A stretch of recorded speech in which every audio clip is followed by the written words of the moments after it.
ቤተሰቦቼ በያላችሁበት ሰላማችሁ ይብዛ። ለቤት የአዲስ የሆናችሁ ደውል ምልክቱን በመጫን ቤተሰብ ይሁኑ ለማለት እወዳለሁ። እንግዲህ ዛሬ ያው ሊዱንም አምጥቼላችኋለሁ እንዲሁም አደይና ፍቅርም ባንድ ላይ ማለት ነው ባንድ ላይ ብለው መጥተዋል። እንግዲህ እነሱ ሳቅ በሳቅ ናቸው። በነገራችን ላይ ሊዱ በሌለችበት ሰዓት እኔ እያለቀስኩ ነበር።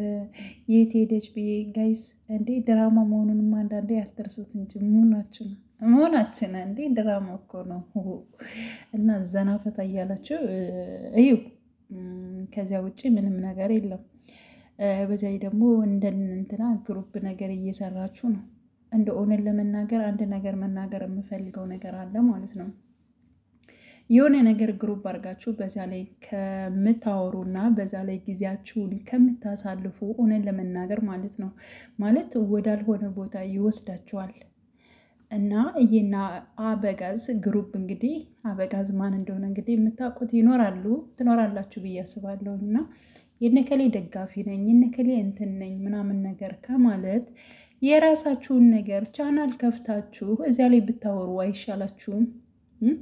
እና እኔ ማለት አለማድነቅ አይቻልም ማለት አይደለም። አድንቁ፣ ጥሩ እኮ ነው። ማበረታታት ማድነቅ ምናምን ነገር በጣም አሪፍ ነው። ግን ደግሞ ኦቨር መሆን የለባችሁም። ራሳችሁን እንትን ብላችሁ መሆን አለበት ማለት ነው። እና ያየሁት ነገር ስላለ ነው በነገራችን ላይ ማለት ነው። እና እነ ኪራን እንዲሁም ደግሞ እነ ክብሩም ላይ ብላይ ነበሩ እና እዚያ ላይ እየገቡ በቃ ህይወታችን በእናንተ ነው እየተገፋ ያለው፣ እናንተን ካላየንን ያለቅሳለው፣ ምግብ አይበላልኝ ለይሽ ለምንድን ነው የማይበላላችሁ? በደንብ ይበላል እንጂ በደንብ ነው የሚበላው። ለሚመጣው ድራማ በምታዩት መጠን እንትን በሉ፣ ዘና የሚያደርገውን ዘና በሉ። በቃ የምትማሩበትን ደግሞ ተማሩበት። ከዛ ውጭ እነከሌ ካልመጡ እነከሌ እንትን ካልሆኑ ምናምን ብላችሁ ተው ራሳችሁ እንትን በሉ። የምሬን ነው የምላችሁ። ከምር እኔ በጣም ስለታዘብኩት ነው። እና ድራማ ነው፣ ለደቂቃ ነው የሚያስመስሉት አይደለ? ከደቂቃ በኋላ በቃ እነሱ ያ ነገር አክሽኗን ብቻ ተሰራች። ከዛ በኋላ ግን ኖርማል ናቸው ማለት ነው። ስለዚህ ግን ደግሞ በዚያ ላይ ምን ተማርንበት፣ እንዴት ሆኖ አለፈ የሚለውን ነገር ነው መውሰድ ያለብን እንጂ ሊዱ ሞተች ብለው እያለቃቀሱ ጉድ እኮ ነው። እና ወደ ራሳችሁ ተመለሱ። በዛ ላይ እንግዲህ ያው ቻናል ክፈቱ ነው የምላችሁ። ቻናል ክፈቱ። ምንም ቢሆን ምንም አሁን ላይ ሚዲያው ረቀቅ ያለ ነገር ነው እና እያለ ነው። ስለዚህ እናንተ አሁን ለምሳሌ ቻናል ከፍቱ፣ ያው ወደ ኢትዮጵያ ስትሄዱ ብዙ ነገሮች ሊሰሩበት ይችላላችሁ። ምክንያቱም የሆነ ነገር ብትሰሩ ይብን ራሱ ማለት ነው ኖርማሊ ይከፍልናል ብቻ ሳይሆን የሆነ ነገር ብትሰሩ ንግድ ነገር ራሱ ብትሰሩ ወይንም ደግሞ ሱቅ ምናምን የተለያዩ ነገሮችን ብከፍቱ ማስታወቂያ ራሱ ይሆናችኋል። ማስታወቂያ እኮ አሁን ይሄን ነገር አለኝና እስኪ ወደ ሰው ተደራሽነት እንዲኖረን ማስታወቂያ ስሩልን ሲባል ራሱ እኮ ሰው በገንዘብ ነው እየሰራ ያለው ማለት ነው።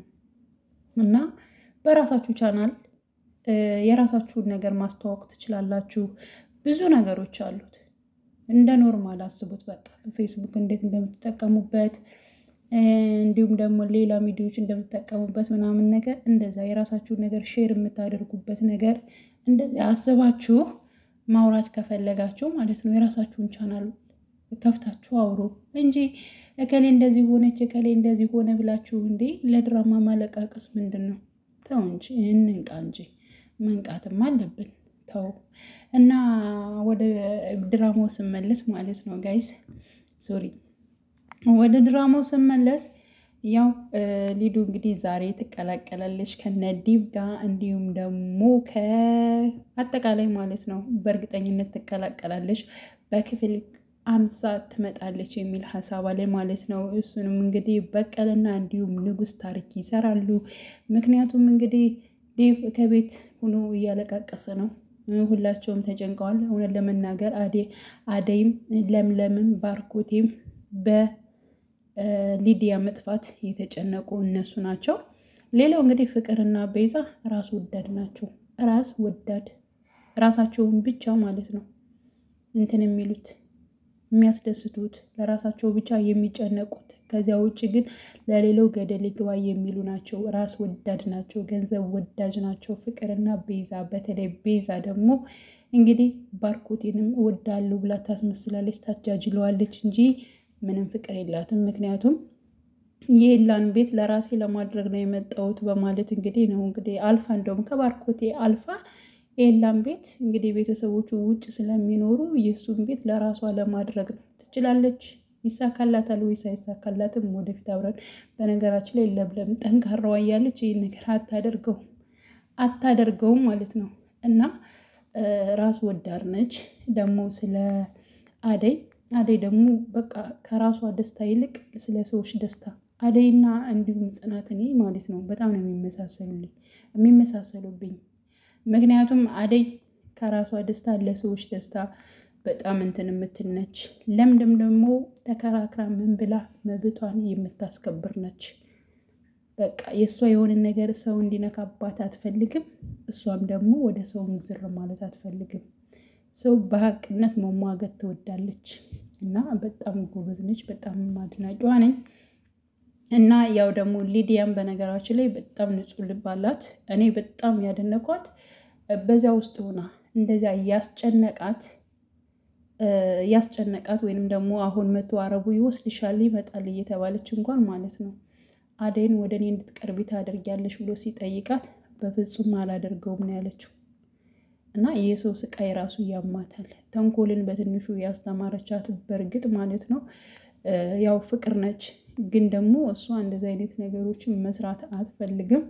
ያው አንዳንዴ ሳናቅም የምንገባባቸው ስራዎች የግድ አስቀድሞ ስለዚያ ነገር ማጣራት አለብን። ብዙ ነገር ስለተገኘ ብዙ ነገር ስላለ ምናምን ነገር ብቻ ሳይሆን መጀመሪያ በቃ የምንሰራውን ነገር ለእኛ ይጠቅመናል አይጠቅመንም፣ ያ ስራ ምንድን ነው፣ እንዴት ተሰርቶ ነው ያ ነገር ብዙ ነገር የሚመጣው የሚለውን ነገር አስቀድመን ማጣራት እንዳለብን ነው እንግዲህ የተረዳሁት። እና ሊዱ በቀለ እንዲሁም ደግሞ ንጉስ ደርሰው በእርግጠኝነት ምናልባት እሱ ሊያመልጥ ይችላል፣ ወይንም ደግሞ ሊዱን ብቻ ሊያገኟት ይችላሉ። ሊዱን ይዘዋት እንግዲህ እንደሚያመጧት ተስፋ እናደርጋለን። አሊያም ደግሞ እሱም ደግሞ ተይዞ እንደሚያስጨንቁት ተስፋ እናደርጋለን። ግን ደግሞ በነገራችን ላይ ያው ለድራማው እንትን ተብሎ ምናልባት እሷ ምንም አድርጎኝ አይደለም ራሴ ነኝ ብላ ያው የናኦልን ጥፋት ወደ ራሷ ልታደርገው ትችላለች። ከመፍራት አንጻር ነገሮችን ሁሉ ልሸፍንለት ትችላለች ብዬ ምናልባት እገምታለሁኝ። እስኪ እንግዲህ አብረን የምናይ ይሆናል። እና ውድ ቤተሰቦቼ በያላችሁበት ሰላማችሁ ይብዛልኝ። መልካም ጊዜ ተመኘሁላችሁ።